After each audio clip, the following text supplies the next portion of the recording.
Well, hello everybody. Thanks for stopping by. Today's video is going to be about tents and the proper way to set them up and how not to spend too much money, and a way to have a good, enjoyable weekend or whatever out in the wild. Doing a little camping, a little fishing. I've got a trip coming up pretty soon, so I want to do some pre-camp preparation for my tent. So just stick around and we'll see how that's done. Obviously, the first thing we want to do to prep the tent is get it out of the trailer and where I have it stored. Now, I do have two tents. This is my small one. It's a one-man bivvy tent, and I take that when I go on kayak or canoe trips where space is at a premium. Now, I did take this tent, and I do this a lot. The tent is a lot smaller than this bag, and I'm going to get into that a little more in a little while. I'm going to see if I can put a picture of this tent in this video when it's set up. But for some reason or the other, and I think you've all found this out, I don't care what you buy, trying to get it back in its box after you took it out or back in its bag is just almost impossible. So I've given up on it. I had this larger bag from another tent that I wore out, so I put the smaller tent in there, and it's real easy to get in that larger bag. My sleeping bag, I went and bought a larger bag for it so I could get it in there. They have machines rolling this stuff up, and if it's not machines, it's sumo wrestlers with the strength of elephants rolling these sleeping bags and tents up into little spaces that are impossible for you to do and get it back in its bag. So I always take a tent and put it in a larger bag, a sleeping bag and put it in a larger bag. And my regular tent, I'm going to show you here. And I get this lid off, and there's a cooking stove, and here's hose for a cooking stove, and here's my tent, not even rolled up. I just leave it loose inside this container in my trailer. And this is real easy to fold it up like that, and I think it's just as good as far as storing it. Now, this is the rain fly for the tent down under it, and here are the tent poles right there. So I didn't spend all day. There are the stakes, and there's some extra line and stuff like that to add some security to the tent. You put some stakes and put those guy lines on there. So anyway, that's what my deal is. I do not spend all morning, the last day of my trip, trying to get a tent or a sleeping bag back into that little bitty pouch that's way too small for what I'm trying to get in it. So that's step number one of me getting ready to use my tent. Okay, I wanted to say something here before I got started on this tent project. A lot of what I wanted my channel to be about was trying to do things, let's say, that other people do, except doing them spending a lot less money. I haven't gotten that across very well. Some of the people who have been watching my videos for a while might see that some of the videos I've done were about trying to save a buck here or there. I mean, I'm not a thrifty, frugal person, but I have a certain amount of income that I'm trying to live on, and not spending a whole lot of money and ending up with the same result is a really big deal to me. That was the reason for the Walmart roasted chicken little series I put out, because you can get a lot of dishes and a lot of food out of a $5 Walmart roasted chicken. My motorhome is an example, because I didn't spend that much money for it. I put a good little chunk of money in it later, but I'm riding around in a motorhome that I have a whole lot less money in than most people do. So I just wanted to bring that up, because it's going to be the same thing with this tent that I'm about to tell you. This is a $50 tent I put up, and I see a lot of people going out and spending $400 and $500 for a tent, even up to $1,000 for a tent, that I just don't believe that they need to spend that money. If you're going on a hike up the side of Mount McKinley, and you're going to be spending 2 nights hanging on the side of a cliff, then I'm going to say don't skimp. Buy the best equipment that you possibly can, because you're getting into life support systems now, and that's a whole lot different than just going camping on a weekend. Most people have to work. Both people in a couple have to work. People have children, and there are a whole lot of things consuming people's time. So they're not going to be able to get out and do that much camping. There's no need for them to buy a $400 tent. And I'm going to show you this $50 tent today, and I've spent less money on other tents. I'm going to go back and see if I can find some photos of when I've been camping in some tents that were even cheaper than 50 bucks. But I'm going to show you what I do with a $50 tent to make it rainproof. I've been in a $50 tent during 75-mile-an-hour winds, and you don't want to do that. But the tent held up. Nothing broke.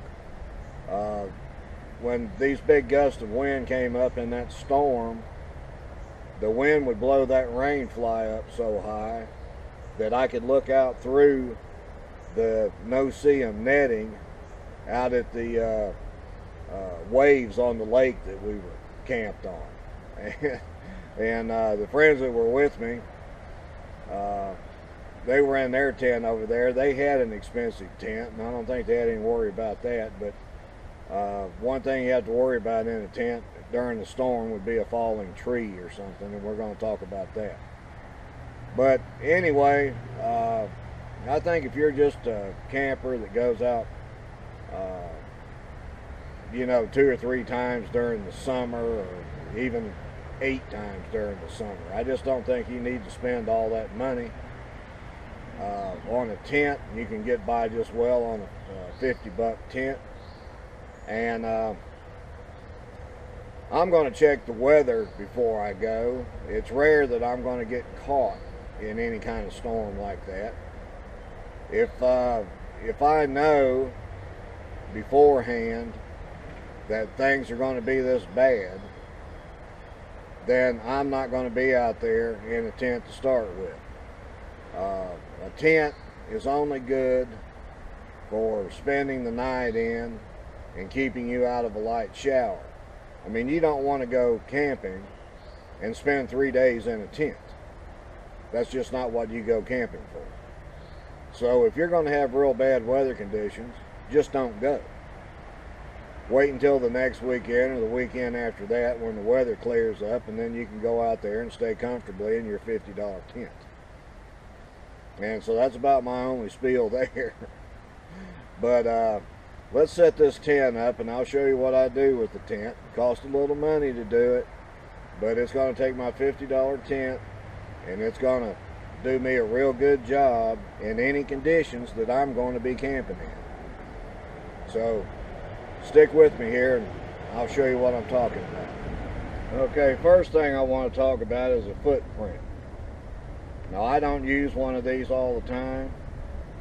If I was camping on some real rough rock, or somewhere where there were a lot of roots coming out of the ground that might puncture the floor of my tent, then I'll put this down. But here again, you don't have to spend all this amount of money. Now they sell footprints that will fit your tent. And if you buy an expensive tent, then for some extra money, you can buy a footprint that was made for that tent. But the tent I'm going to pitch here today is a 9x7. And this tarp you can buy for $5 at Harbor Freight. And it's a little over 7 and a little over 9. But all I have to do to get my stakes in is just to fold it up. But I'm not going to put this up today because I'm going to be setting this up over here in a pretty smooth, even area where I'm not worrying about it getting any punctures. But that's just to mention about a footprint. If you're in some rough areas on gravel or something like that, then a footprint is a good idea to save the bottom of your tent. Okay, now the first thing you want to do before you select a spot for your tent is to look around. When you find a spot that you think is going to be adequate, look around and make sure that all around your tent, all of the trees and everything look healthy, and that there are no dead trees or dead limbs hanging around anywhere that could fall on your tent. Okay, I have selected my site. I have decided that all around me there are no loose limbs, no dead trees, or any kind of things to fall on me while I'm in this tent. Now I'm not going to do it, but the first thing I'm going to say is, and I've seen people do this a lot, they'll lay their tent out where they want it. And make sure you have your door, which is right there, pointed where you want it. There's nothing better in the morning than waking up, looking out your door, and there's your lake or your river or wherever you're camped. So I'm going to have my door pointed toward the best place that gives me the best view. But anyway, do not stake your tent before you put the poles on.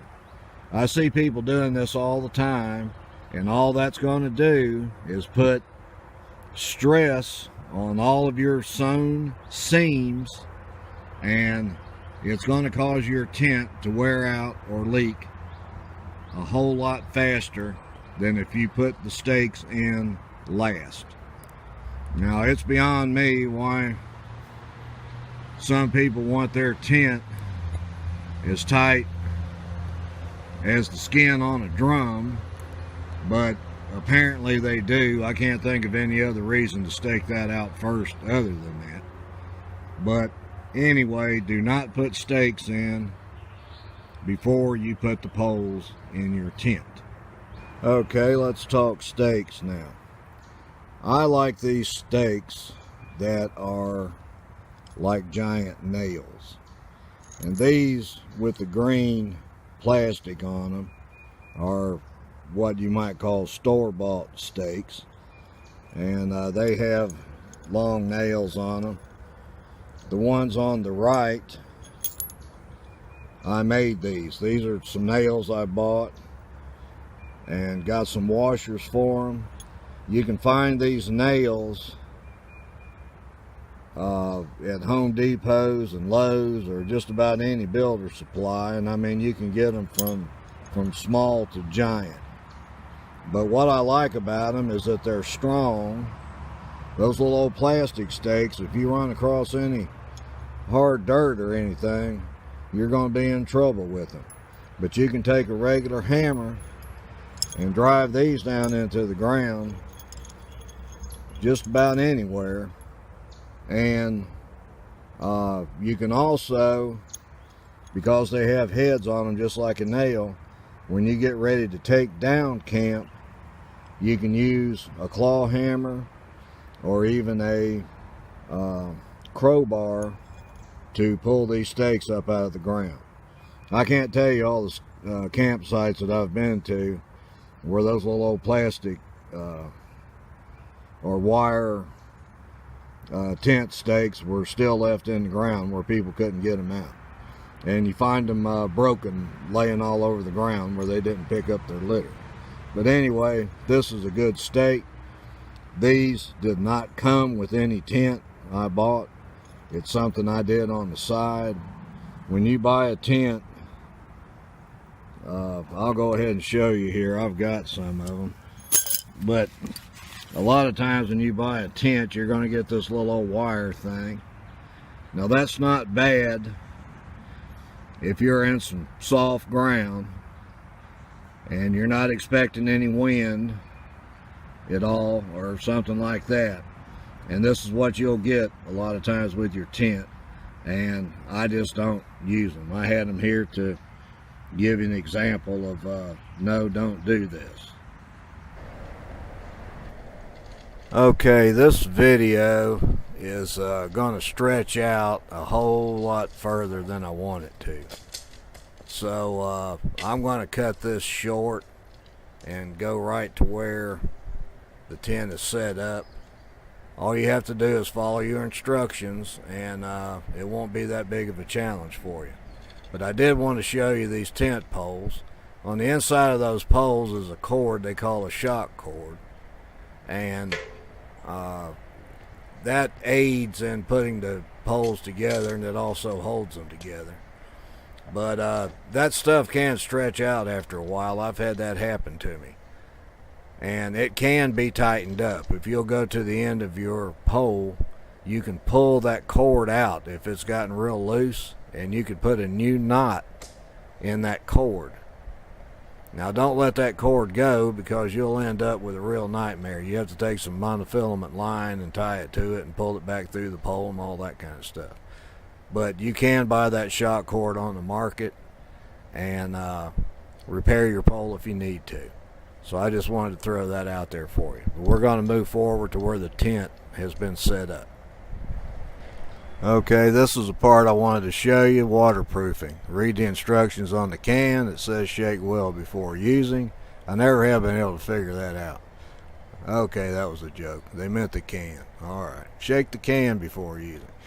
Now, let's go back around here. The tent, now we want to spray all of the seams. Anywhere you see some thread, some sewing, or anything that you might think is thread or sewing, then go ahead and spray that real good. Don't be afraid to spray it either. Get it good and wet. All the seams. Now go up there and go all the way around that door. Get that door real good. There we go.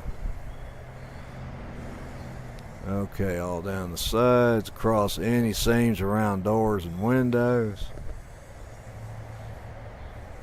We want to get this real good and waterproof.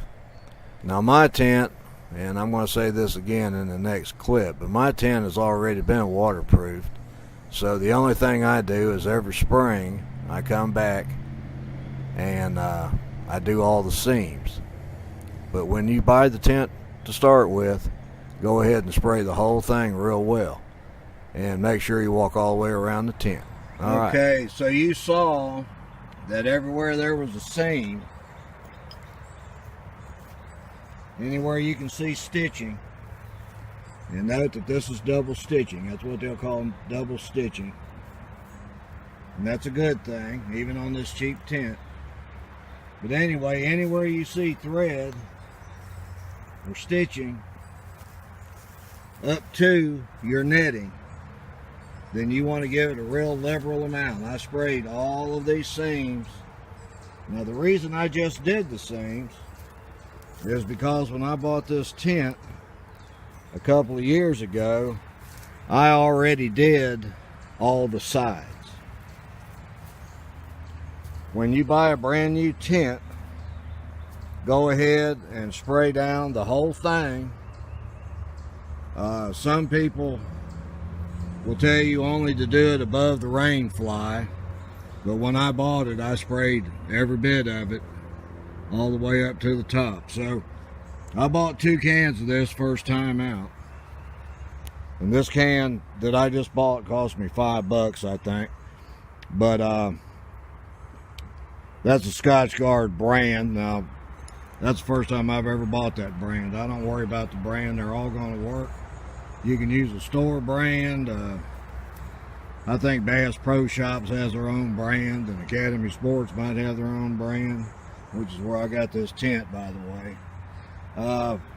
Academy Sports is mostly through the Southeast, but they can, you can order things through them online.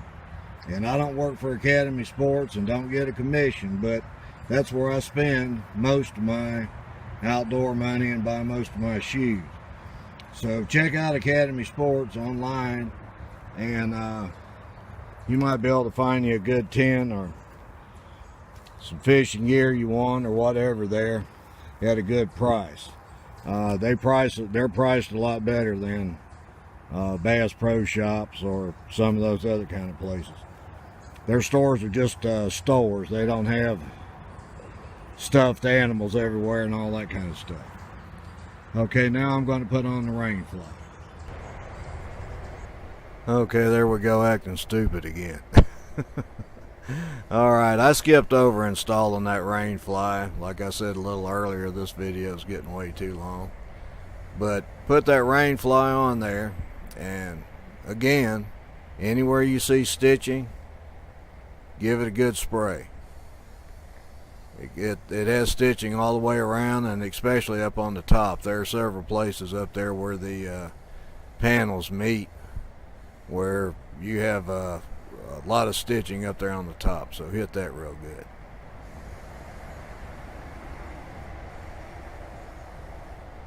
Go all the way around to the back, up the back.